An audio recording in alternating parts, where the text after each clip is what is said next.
দুর্নীতি করলে উপদেষ্টাদেরও বিচার হবে, বললেন অলি আহমদ। বিস্তারিত সংবাদ। অন্তর্বর্তী সরকারের বেশ কয়েকজন উপদেষ্টার সমালোচনা করে লিবারেল ডেমোক্রেটিক পার্টির এলডিপি সভাপতি কর্নেল অলি আহমদ বলেন, এখন অনেক উপদেষ্টা দুর্নীতির সঙ্গে জড়িত হয়েছে। এটা বিএনপি থেকে বলেছে, তাদের কাছে খতিয়ান আছে। সম্প্রতি বিএনপি, জামায়াতে ইসলামী, জাতীয় নাগরিক পার্টি এনসিপি উপদেষ্টা পরিষদের কোনো সদস্যের বিরুদ্ধে নির্দিষ্ট রাজনৈতিক দলের প্রতি পক্ষপাতের অভিযোগ তুলেছে। তবে সরকারের কোনো উপদেষ্টার বিষয়ে আপত্তি আছে, তা কোনো রাজনৈতিক দলই প্রকাশ্যে বলেনি। তবে এতে অস্বস্তিতে পড়েছেন উপদেষ্টাদের কেউ। এবার অলি আহমদ বলেন, উপদেষ্টারা যদি মনে করেন তারা বিচারের মধ্যে, তা ভুল, তাদেরও বিচার হবে।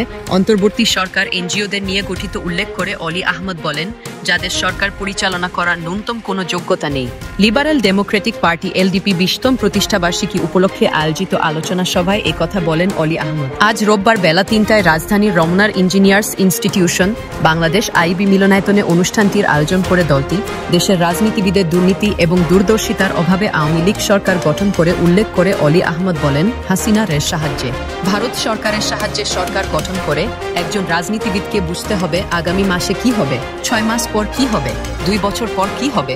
যদি না বুঝতে পারে, তার দ্বারা রাজনীতি হবে না, তার দ্বারা হবে চাঁদাবাজি। শেখ হাসিনার সমালোচনা করে অলি আহমদ বলেন, জনগণের উপর আস্থা ছিল না, আজ তাকে শেখ হাসিনাকে আশ্রয় দিয়েছে, ভারত আশ্রয় দিয়েছে।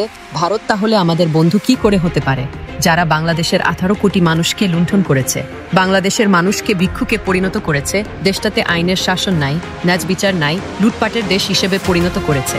বাংলাদেশ থেকে পালিয়ে ভারতের পশ্চিমবঙ্গে আশ্রয় নেওয়া রাজনীতিবিদদের বের করে দিতে সেখানকার মুখ্যমন্ত্রী মমতা বন্দ্যোপাধ্যায়কে অনুরোধ জানান অলি আহমদ। পার্বত্য চট্টগ্রাম নিয়ে ষড়যন্ত্র হচ্ছে উল্লেখ করে অলি আহমদ বলেন, চট্টগ্রাম নিয়ে অনেকে ষড়যন্ত্র করছে। সেনাপ্রধানকে আমি বলবো, কারো কথা শুনবেন না, এটা বাংলাদেশের অংশ।